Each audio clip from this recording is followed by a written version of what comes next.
नमस्कार दोस्तों। आज हम G20 के बारे में चर्चा करेंगे। G20 समिट क्या होता है, इसके क्या उद्देश्य होते हैं, इसका क्या प्रभाव होता है।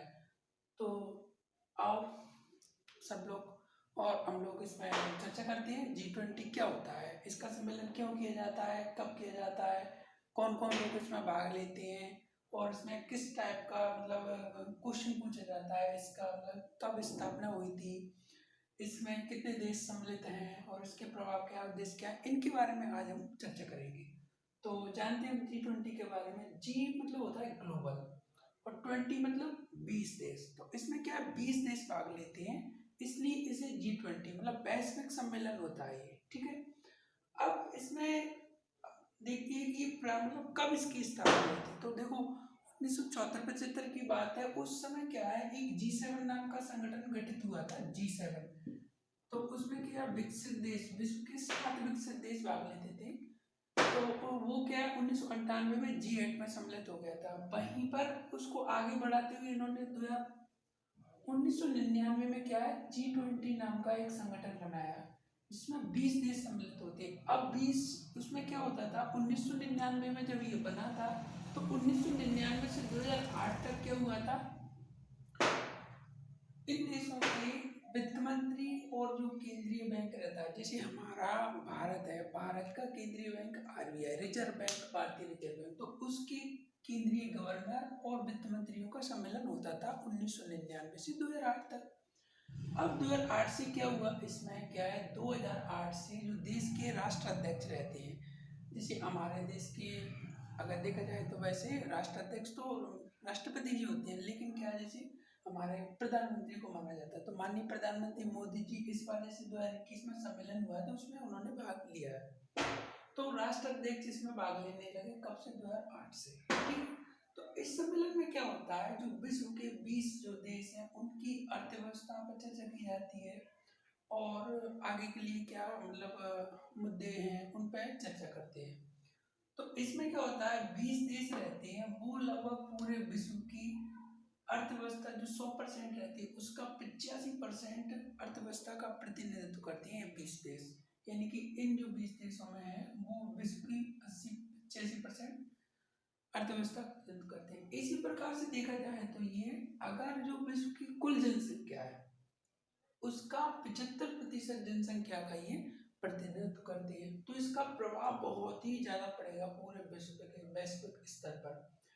इसलिए इसका जो सम्मेलन रहता है बहुत ही महत्वपूर्ण रहता है। तो इसमें हमने देखा G20 में क्या होता है, 20 देश रहते हैं और 85% अर्थव्यवस्था का प्रतिनिधित्व और 75% जनसंख्या का ये प्रतिनिधित्व करते हैं। ठीक है। अब क्यों बना था, मतलब इसका उद्देश्य। तो क्यों पे अगर हम चर्चा करें तो बहुत सारे मुद्दे रहते हैं, लेकिन कुछ जो बहुत ही खास है वो हमने लिए, जैसे ग्लोबल वार्मिंग है, आतंकवाद है, स्वास्थ्य है, ऊर्जा है और भी बहुत प्रकार के मुद्दे हो सकते हैं। तो ये क्या है, विशिष्ट मुद्दे हैं, इनको ये केंद्र में रख के चर्चा करते हैं कि जैसे ग्लोबल वार्मिंग है, ग्रीन हाउस इफेक्ट कितना हो रहा है, उसको किस तरीके से कम किया जाएगा, उस पर चर्चा करते हैं। अगर देखा जाए तो मतलब लगभग 1900 से 2000 के बीच में कितना टेम्परेचर बढ़ा है, उससे क्या प्रभाव हो रहा है, उसको किस तरीके से कम करेंगे, उस पर चर्चा करते हैं और उसके लिए फंड निर्धारित करते हैं। इसी प्रकार से जो आतंकवाद रहता है, आतंकवाद पर भी ये चर्चा करते हैं, कैसे कि ये वैश्विक समस्या है, मतलब वैश्विक समस्या इस तरीके से कहीं पर भी बिना अकारण तरीके से ये दंगे वगैरह हो जाना और निर्दोष लोगों को मार देना, तो उसके खिलाफ क्या है फंडिंग रहती है और उसको किस तरीके से समाप्त करें, उसको किस तरीके से कम करें, उसके लिए ये इस पर चर्चा करते हैं कि जो कमजोर देश है वहाँ पर आए दिन बहुत सारी गतिविधियाँ होती हैं। तो इन पर क्या होता है, ये चर्चा करते हैं और उसको समाप्त करने का एक दूसरे से हेल्प करते हैं, सैनिक व्यवस्था, आर्थिक, सब तरीके से। इसी प्रकार से स्वास्थ्य की बात करें तो स्वास्थ्य में क्या होता है, जैसे अभी 2020 में कोरोना चल रहा था तो वैक्सीनेशन, जैसे भारत ने लगभग 100 करोड़ से ऊपर वैक्सीनेशन कर दिया है लगभग 8 महीने के अंदर में। तो भाई इसमें आप देख सकते हैं कि भारत ने अन्य देशों को भी सप्लाई की है वैक्सीन हमारे यहाँ पर तो खुद की है। तो ये क्या है, स्वास्थ्य में इस तरीके से हेल्प करना, दवाइयों का वितरण करना और आर्थिक रूप से भी मदद करना। जैसे हमारे माननीय प्रधानमंत्री जी ने क्या है फंड दिया था जो सार्क देश है उनके लिए सबसे पहले, तो इसी प्रकार से और देश भी उसमें आए थे। तो इस तरीके से इनका उद्देश्य रहता है कि वैश्विक स्तर पर जो समस्याएं हैं उनको किस तरीके से कम करें और दूसरे देश भी उसको कम करने के लिए आगे आए। तो विकसित और विकासशील दोनों देश मिलकर, विकसित देश और विकासशील देश मिलकर इनको क्या है जो समस्याएं रहती हैं उनको कम किया जाता है। जैसे अब ऊर्जा है, ऊर्जा में क्या है, जैसे कोयला और पेट्रोल आधारित ऊर्जा पे अभी हम बेस्ड हैं, लेकिन उसको किस तरीके से कम किया जाए। और जो सोलर एनर्जी है या जो मतलब जो रिन्यूएबल एनर्जी है उसको किस तरीके से बढ़ावा दिया जाए, तो उसके लिए फंडिंग करते हैं। तो ये इनके मुख्य उद्देश्य हैं। इस प्रकार से बहुत हो सकते हैं, लेकिन हमने 4 पे चर्चा करी। इस प्रकार से हम प्रभावों की बात करेंगे तो ये जो उद्देश्य रहते हैं, इन उद्देश्यों के लिए फंडिंग करना और उन पर कार्रवाई करना, वही इनका प्रभाव पड़ जाता है। तो अब जैसे ग्लोबल वार्मिंग में अगर टेम्परेचर कम होता है, मतलब हम कार्बन का उत्सर्जन कम करते हैं, तो टेम्परेचर कम बढ़ेगा तो उससे क्या रहेगा, पर्यावरण संतुलन, पर्यावरण संतुलन रहेगा तो ग्लोबल वार्मिंग नहीं होगी। इसी प्रकार से गरीबी को कम करना, भुखमरी को कम करना, आर्थिक सहयोग करना है। तो क्या है, जो बहुत ही गरीब देश रहते हैं तो उनके लिए फंड देना है ना, उनके लिए कर्ज देना और अलग से सहयोग देना, तो ये इसमें मुद्दे रहती हैं। इस तरीके से इन पर प्रभाव पड़ता है। अब हम आते हैं, इसमें कुछ नए शब्द आए, जैसे एक नेट जीरो कार्बन उत्सर्जन। तो मुख्य मुद्दा इन्होंने ये रखा था ग्लोबल वार्मिंग का, तो इस पर जब चर्चा हुई थी तो एक नया शब्द आया नेट जीरो कार्बन उत्सर्जन। तो इसका मुख्य क्या है, ये क्या होता है, मतलब क्यों लाया गया ये शब्द।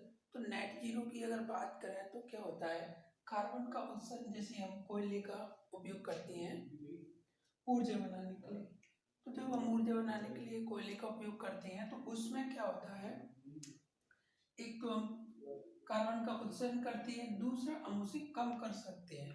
कम कैसे करेंगे, तो हम कितना कार्बन उत्सर्जन कर रहे हैं और उसको कितना कम कर पा रहे हैं, उसको उसके बीच जो संतुलन होता है उसे बोलते हैं नेट जीरो कार्बन उत्सर्जन। जैसे अगर हमने मान के चलो 50% कार्बन उत्सर्जन किया और अगर हमने उसका 30% क्या किया, मतलब डिकम्पोज, मतलब उसे समाप्त कर दिया, तो 20% बचा, तो वो 20% क्या पर्यावरण पर इफेक्ट डालेगा। तो उसको, उस संतुलन को बनाए रखना, उसको कम से कम करना, जल्दी से जल्दी कम करना, उसको बोलेंगे नेट जीरो कार्बन उत्सर्जन। अगर हमने जैसे 20% कार्बन का उत्सर्जन किया और 20% ही समाप्त कर दिया तो वो जीरो हो जाएगा, तो उसको बोलते हैं नेट जीरो कार्बन उत्सर्जन। तो अभी इतनी तकनीकी विकसित नहीं है, लेकिन इस पर काम चल रहा है और आगे ये बहुत ही जल्दी हो जाएगा। तो दोस्तों हमने क्या है G20 के बारे में देखा कि G20 सम्मेलन क्या होता है और इसके उद्देश्य क्या है, प्रभाव क्या है और नए शब्द क्या थे। एक चीज और इसमें रह गई कि इसके जो सम्मेलन है कब से प्रारंभ हुए थे और आगे वाला कब, और तो इनके बारे में आप लोगों को बताया था। तो देखो ये जो सम्मेलन है वैसे 1999 से होते थे, तो उस समय क्या है, जो देश रहते हैं उनके केंद्रीय गवर्नर और वित्त मंत्रियों का सम्मेलन होता था। कब, 2008 तक। 2008 से राष्ट्राध्यक्ष इसमें शामिल होने लगे। अब 2008 से, तो अभी रिसेंट 2020 में हुआ था, तो वो क्या ऑनलाइन सम्मेलन हुआ था, वर्चुअली इसको बोलते हैं, तो उसमें अध्यक्षता करी थी सऊदी अरब ने। अब अगर हम बात करें 2021 में जो हुआ है इटली के रोम में, इटली के रोम में, तो यहाँ पे इटली ने अध्यक्षता करी है। तो ये 2021 का सम्मेलन है, 2021, ठीक है।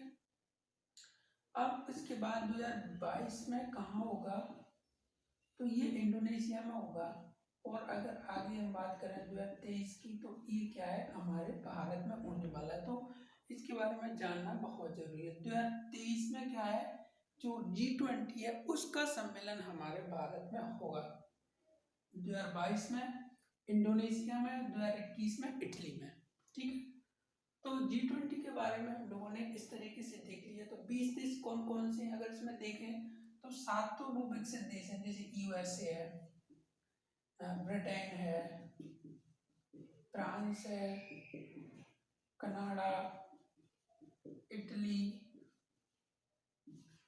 जापान, चीन, और उसके बाद विकासशील देश आते हैं जिसमें ब्राजील है, दक्षिण अफ्रीका है, भारत है और अन्य देश आते हैं। इस प्रकार से क्या है, ये 20 देश हो जाते हैं। तो दोस्तों हमने क्या है G20 के बारे में विस्तृत रूप से चर्चा कर ली है। ये किसी भी एग्जाम में और वैसे जानने के लिए बहुत ही महत्वपूर्ण है। अब इसमें अगर देखा जाए तो प्रश्न जैसे बनता है कि G20 क्या होता है, उसका मूल्यांकन कीजिए। मूल्यांकन मतलब उसमें उसकी मतलब कितना प्रभाव है, क्या उसके उद्देश्य, ये सब चीजें उसमें आती है।